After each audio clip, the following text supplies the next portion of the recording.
Salut les golfiteurs, aujourd'hui petite vidéo pour vous parler du démarrage du club dans le swing de golf parce que je vois beaucoup d'erreurs dans mes cours qui me perturbent un peu et le démarrage d'un swing c'est quand même assez primordial parce que le swing c'est un peu, enfin pour moi, je donne juste mon avis, mais pour moi c'est un peu une réaction en chaîne, c'est-à-dire que si le swing démarre mal de base, tout le reste va être une suite de compensation pour corriger le mauvais démarrage et ce qui va faire que du coup en termes d'impact et de trajectoire ça ne va pas forcément être ce que vous allez chercher dans votre swing de golf. Du coup le démarrage du swing est quand même assez primordial. C'est ce qu'on appelle le takeaway. Vous avez déjà sûrement entendu parler de ce terme sur d'autres vidéos, mais en gros comment on fait pour démarrer le club correctement dans le swing. Bien entendu, n'oubliez pas le petit grip bleu pour me soutenir et à vous abonner si ce n'est pas encore fait. Et moi, ce que je vous propose, c'est qu'on y aille tout de suite avec deux petits exercices pour vous apprendre à démarrer le club tranquillement. Et sachez que je vais commencer à mettre en place des stages, soit à l'étranger, soit en France. Tout dépend de ce qui va se passer avec le Covid. Donc, si vous voulez avoir de plus en plus d'informations sur l'avenir de ce qui va se passer en termes de stages et de regroupement Golfitter, n'hésitez pas, j'ai créé un petit lien formulaire. Vous avez juste à me laisser votre adresse mail et vous recevrez du coup en avant-première les dates de mes futurs stages de golf.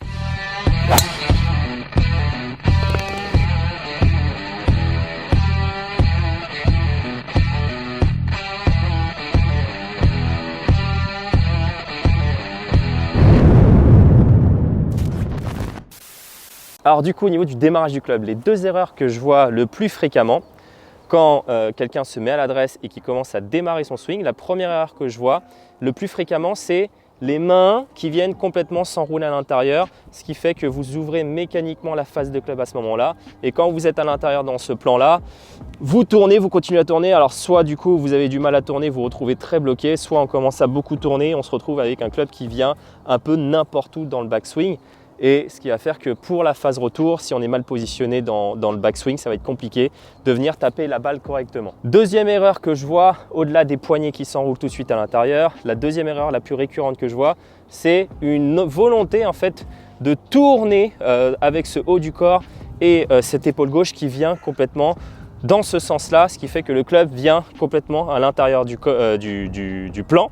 Et à ce moment-là, du coup, pour continuer la rotation, on se retrouve soit très plat à la montée avec des appuis qui commencent à partir dans tous les sens, soit après on essaie de rattraper le club, encore une fois, dans un plan qui n'est pas très naturel pour le corps. Et comme je vous l'ai dit, un mauvais démarrage va faire une mauvaise position au sommet, ce qui va faire un rattrapage au moment de la descente et ce qui va faire que pour contacter la balle et pour avoir une trajectoire régulière, ça devient super compliqué. Pour un démarrage, on va dire un peu plus académique, même si j'aime pas ce mot, mais on va dire un peu plus propre techniquement pour pouvoir améliorer la trajectoire et le contact, on va chercher justement au contraire d'un enroulage avec les mains ou avec les épaules dans ce sens-là, on va plutôt chercher quelque chose qui vient large au niveau de votre backswing avec les hanches qui tournent et une face de club qui va rester le plus square possible tout le long du swing pour ensuite pouvoir se positionner bien au backswing et libérer du coup son swing au moment de l'impact.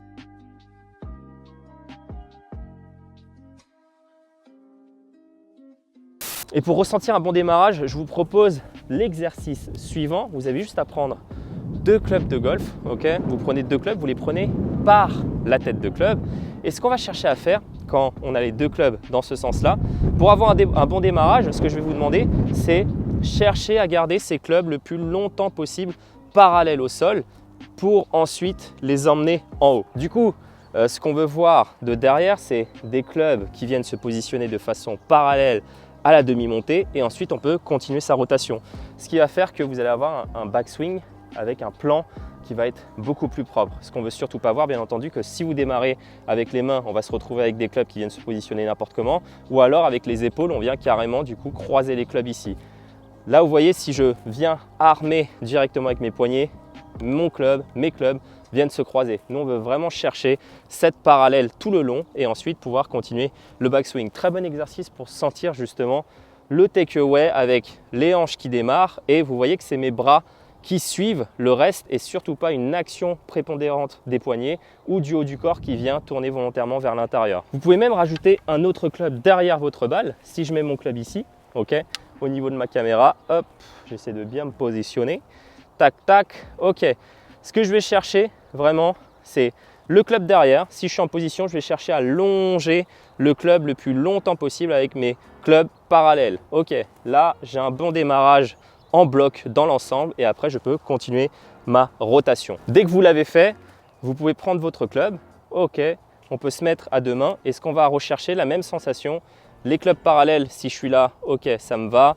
Je cherche à longer ce club et dès que je l'ai, dès que j'ai ce takeaway, je peux taper ma balle. Allez. Ok.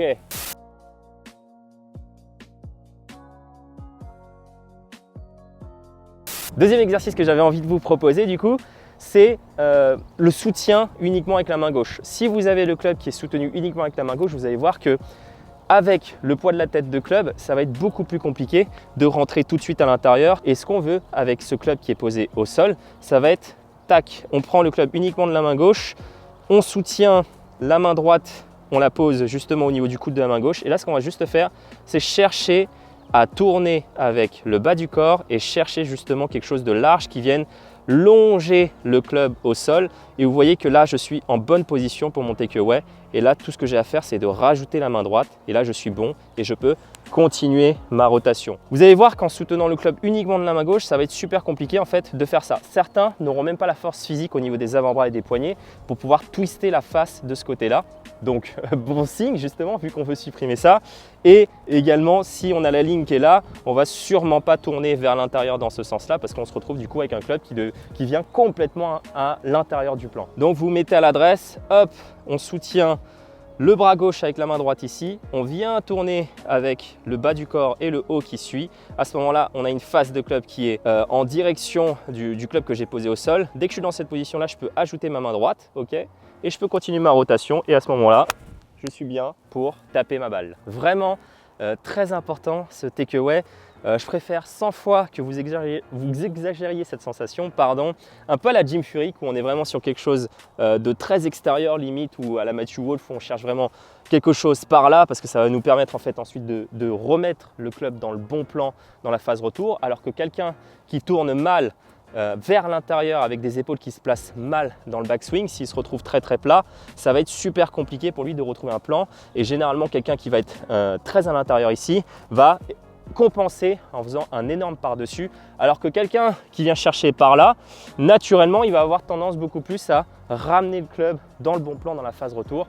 Donc faites plutôt, enfin pas plutôt, mais si vous avez tendance en tout cas à enrouler les mains dans ce sens-là ou à avoir un corps qui vient se basculer ici, exagérez la sensation en cherchant carrément quelque chose d'extérieur à la ligne pour ancrer une sensation à l'opposé de ce que votre corps fait actuellement. Et vous allez voir qu'au fur et à mesure, le club va commencer à se positionner dans un bon plan et ça va cruellement vous faire du bien.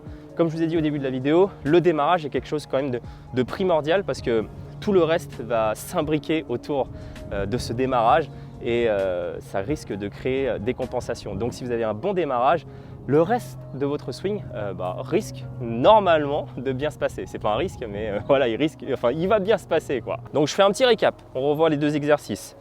Premier exercice, club tenu au niveau de la tête de club. On veut sentir que ces clubs restent parallèles. Attention, ce que je veux pas voir sur cet exercice, c'est uniquement les bras qui viennent là et on se dit ah bah là ils sont parallèles. Non, il faut qu'il y ait un ensemble avec le bas du corps. Vous avez vu que mon bas du corps vient également jouer dans la rotation. Donc je suis là, je tourne, ok, je me retrouve ici parallèle, je peux continuer à monter et là je suis dans le bon plan. Surtout pas de choses comme ça qui viennent se croiser ou de l'intérieur. Si on a tendance à vouloir se mettre à l'intérieur, on va croiser le club. On va chercher vraiment ce club au sol, cette ligne. Ok, dès que je suis là, je peux monter. Et deuxième exercice pour le récapitulatif, on se met à l'adresse. On met son bras droit au niveau du coude gauche. Ce qu'on va juste chercher, c'est tourner et avoir cette tête de club qui vient longer le club qu'on a mis au sol. Ok, dès qu'on a fait ça, on peut mettre sa main droite. Là, je me retrouve bien. Ensuite, on peut se remettre à l'adresse. Ok, on longe. Ok, là, on est bien. On continue sa montée. Et là, on peut taper sa balle. Je devrais jouer comme ça, avec une petite pause comme ça, la Matsuyama, ça me ferait du bien, tiens. Voilà pour le démarrage du club les amis, vraiment c'est important, c'est même crucial, je trouve. Donc s'il vous plaît, arrêtez les démarrages avec les manos à l'intérieur ou le haut du corps qui vient embarquer à l'intérieur et ça vous fera du plus grand bien dans votre swing. Allez, je vous dis tout simplement à la prochaine et entraînez-vous bien. Salut!